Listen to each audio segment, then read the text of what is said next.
আর যখন ফ্যাসিস্ট হাসিনা পালিয়ে গেছে তারপরেও তিনি যে চিন্তাটা শুরু করেছেন সেটা হচ্ছে কি করে রাষ্ট্রকে পুনর্গঠন করা যায়।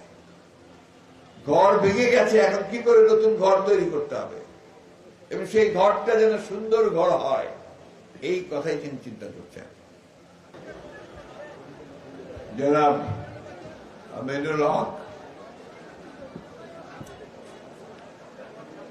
উত্তরের সংগ্রামী সাধারণ সম্পাদক না সদস্য সচিব, এই এলাকার অত্যন্ত জনপ্রিয় এবং শক্তিশালী নেতা, যিনি দীর্ঘ এই আওয়ামী দুঃশাসন আমলে দলকে ঐক্যবদ্ধ রেখেছেন, জেল জীবন সহ্য করে দলের ঐক্যকে সুদৃঢ় রেখেছেন এবং বিজয় অর্জন পর্যন্ত কাজ করে গেছেন, এখনো কাজ করছেন। আমাদের সকলের অত্যন্ত প্রিয় মুস্তফা জামাল সাহেব, মঞ্চে ভূমিষ্ঠ আছেন অনেক নেতা, সবাই আমার প্রিয়। এক এক করে নাম বলতে গেলে অনেক সময় নিয়ে নেবে, তো আমি তাদের অনুমতি নিয়ে নিচ্ছি যে আমি তাদের নাম বলছি না। সবাই আমার ব্যক্তিগতভাবে আমার দীর্ঘ পরিচিত এবং তাদের সঙ্গে আমি একসাথে লড়াই করেছি, জেলে গেছি, সুতরাং ওরা আমি আশা করি কিছু মনে করবে না। এবং এই তুরাগ থানার সংগ্রামী বিএনপির নেতা কর্মী ভাই ও বোনেরা, অঙ্গ সংগঠনের নেতা কর্মী ভাই ও বোনেরা, আজকে আমার খুব ভালো লাগছে। এই উত্তরায় আসতে পারলেই আমার খুব ভালো লাগে।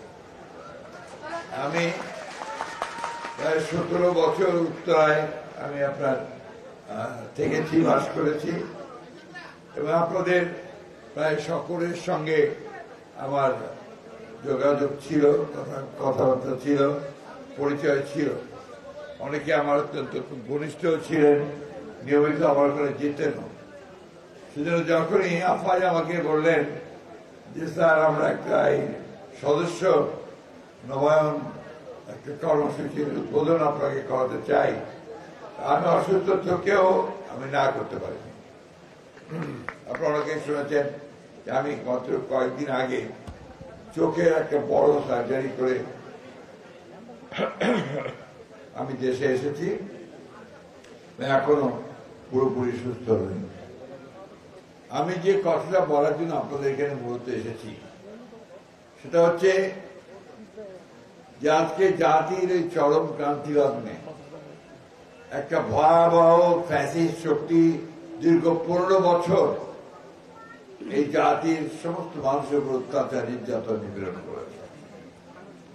আমাদের সমস্ত গণতান্ত্রিক যে প্রতিষ্ঠান সেগুলোকে ভেঙে দিয়েছে, কাঠামোগুলোকে ভেঙে দিয়েছে, বিচার ব্যবস্থা ধ্বংস করে দিয়েছে, নির্বাচন ব্যবস্থা ধ্বংস করেছে।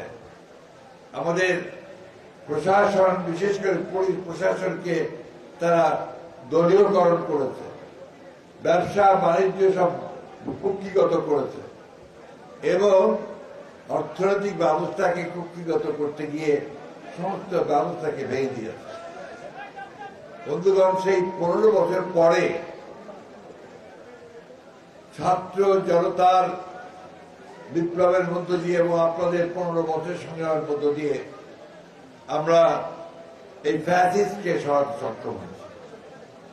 আমি আজকে সেই জন্য আবার অত্যন্ত শ্রদ্ধার সঙ্গে, কৃতজ্ঞতার সঙ্গে, ভালোবাসার সঙ্গে আমাদের সেই সব বীর শহীদদের কথা স্মরণ করতে চাই, যারা এই জুলাই আগস্ট অভ্যুত্থান শুধু নয়, তারা একই সঙ্গে 15 বছরে যারা প্রাণ দিয়েছে তাদের সকলের প্রতি, আহতদের প্রতি আমি জানাচ্ছি আন্তরিক সহানুভূতি।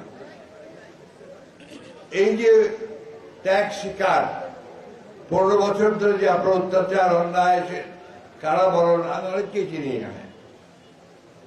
আমি অনেককে দেখেছি যে কারাগারে আমার সঙ্গে তারা ছিলেন বিশেষ করে শেষের দিকে আপনাদের বড় বড় নেতারাও আমার সঙ্গে কারাগারে ছিলেন।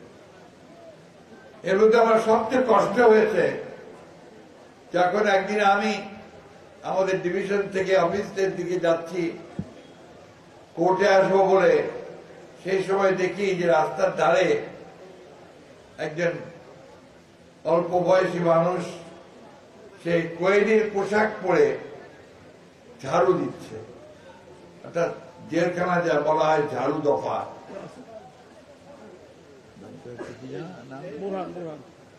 এখানে সে আছে, তো তার নাম হচ্ছে বুরহান।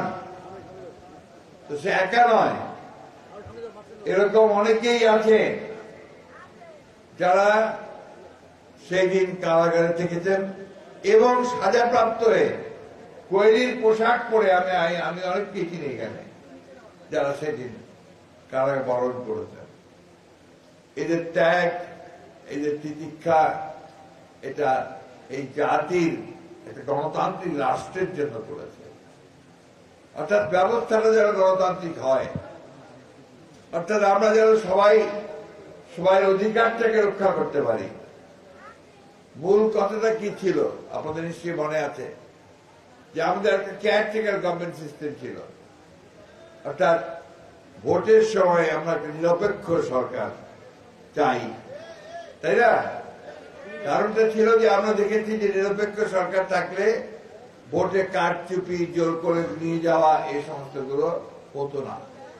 সেই কারণে ওই দাবিটাই ছিল আমাদের প্রধান। এই দাবিতেই আমরা কিন্তু আমরা আন্দোলন করেছি। তো সেই ব্যবস্থাকে আমাদের ধ্বংস করে দিল, দিয়ে তারা দলীয়করণ করলো সেই ব্যবস্থাটাকেও। ওই ভোটের সময় আপনাদের এখানে 1টা 3টা ভোট হয়েছে, ভোট কেন্দ্রে মানুষ কেউ যেতে পারেনি, তাই না? বলে দিয়েছে ভাই তোমার আসার দরকার নাই, ভোট দিয়ে দিচ্ছি। মেয়র ইলেকশনের সময় আমি দেখছি একই অবস্থা চলেছে, তাই না?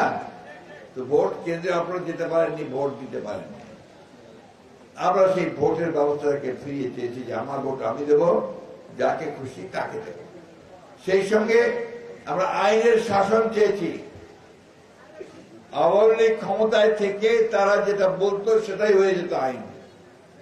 আমাদের সেটাই বিশ্বাস করি না। আমরা বিশ্বাস করি আমাদের সংবিধানে যা আছে, আইনের মধ্যে যা আছে, নিয়মকানুন যা আছে, সেই সবগুলো মিলিয়েই একটা রাষ্ট্র চলবে। রাষ্ট্র চলবে নিয়মিত, সেখানে ন্যায় বিচার থাকবে, মানুষের মর্যাদাবোধ থাকবে, মূল্যবোধ থাকবে। একজন মানুষ আরেকজন মানুষের সম্মান করবে, তার সম্পত্তির নিরাপত্তা বিধান করতে হবে, জীবনের নিরাপত্তা বিধান করতে হবে। আওয়ামী লীগ কি করেছে?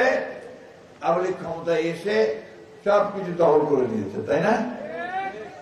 আপনাদের এই এলাকায় আমার 4 নম্বর সেক্টরে থাকতাম, ওখানে তুষার নামে এক ছেলে, সে ডিশের ব্যবসা করত।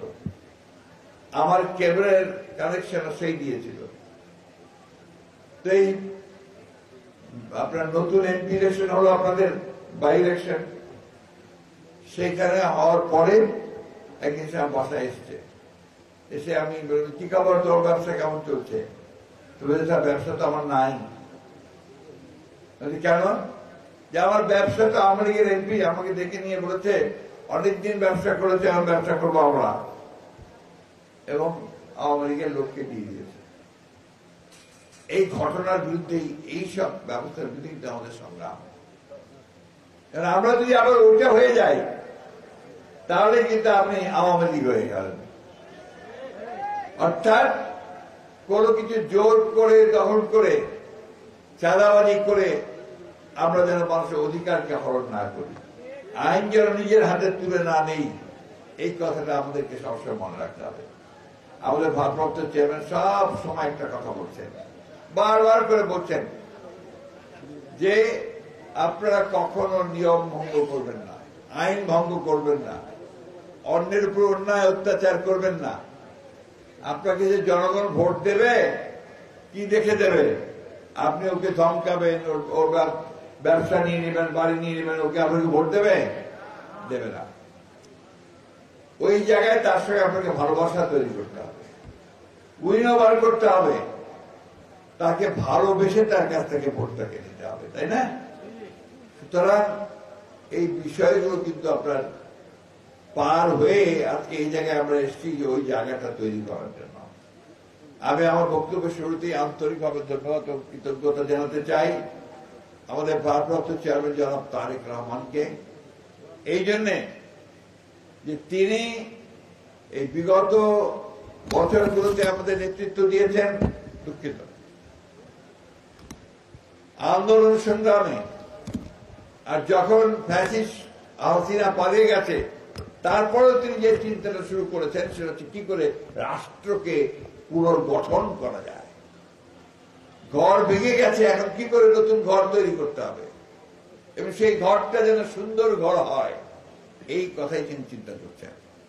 এবং তারই ধারাবাহিকতা আমরা দেখলাম যে নির্বাচনের তারিখ সময় নিয়ে যখন আমাদের মধ্যে বিতর্ক চলছে, সরকার এবং রাজনৈতিক দলগুলোর মধ্যে দূরত্ব সৃষ্টি হচ্ছে, সেই সময় তিনি প্রধান উপদেষ্টা, মাননীয় প্রধান উপদেষ্টা ডক্টর প্রফেসর ইউনূস সাহেবের আমন্ত্রণে লন্ডনে তার সঙ্গে বৈঠকে বসে। এটা একটা বিরল ঘটনা। আমি সেদিনই বলেছিলাম এটা একটা ঐতিহাসিক ঘটনা যে তারেক সাহেব সেই আহ্বানের সাড়া দিয়ে তারা গত 13 তারিখে যে সভা করেছেন এবং সেই সভার মধ্য দিয়ে দেখেন তার বিচক্ষণতা কতটা বৃদ্ধি পেয়েছে। যে আমরা বলেছিলাম ডিসেম্বরের মধ্যে নির্বাচনে যেতে হবে, তাই না? আর ইউনূস সাহেব বলেছিলেন তিনি এপ্রিলে ইলেকশন দেবেন, তাই না?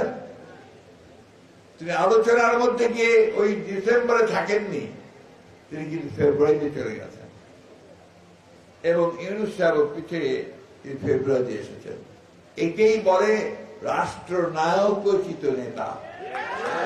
রাষ্ট্রের নায়ক জনগণের শান্তির কথা চিন্তা করে, কোন বিভেদ বিভাজনে না গিয়ে, কোন সংঘর্ষে না গিয়ে এই দুই নেতা আমাদের একটা শান্তিপূর্ণভাবে নির্বাচনের সুযোগ করে দিয়েছেন, তাই না ভাই? আমরা কিনা পছন্দ করছি না অপছন্দ করছি? জোরে বলেন পছন্দ করছেন। তাহলে তারেক রহমান সাহেবকে একটা ধন্যবাদ দেন জোরে হাততালি দিয়ে, আর সেই সঙ্গে ইউনূস সাহেবকেও একটা হাততালি দিয়ে ধন্যবাদ দেন। অনেকের পছন্দ হয় নাই, অনেকের পছন্দ হয় নাই, তারপর নির্বাচন হলেই তাদের বিপদ। এখন নির্বাচন নাই, সুতরাং তাদের অনেক গুরুত্ব আছে। যে নির্বাচন হয়ে যাবে তখন তো জনগণের যারা ভালোবাসার দল তারাই তো ক্ষমতায় আসবে, তাই না? তো তখন তাদের গুরুত্ব কতটুকু থাকবে কি থাকবে না তখন নির্ধারিত হবে। যে কারণে ওরা নারাজ হয়েছে এবং নারাজ হয়ে গতকালকে একটা বৈঠকে হাজির হয় নাই। বন্ধুগণ, আমরা আমাদের দলের প্রতিষ্ঠাতা শহীদ প্রেসিডেন্ট জিয়াউর রহমান, তার কাছে একটা জিনিসই শিখেছি, সেটা হচ্ছে ব্যক্তির চেয়ে দল বড় আর দলের চেয়ে দেশ বড়। আমাদের নেত্রী দেশনেত্রী বেগম খালেদা জিয়া আমাদেরকে ওই একই শিক্ষা দিয়েছেন।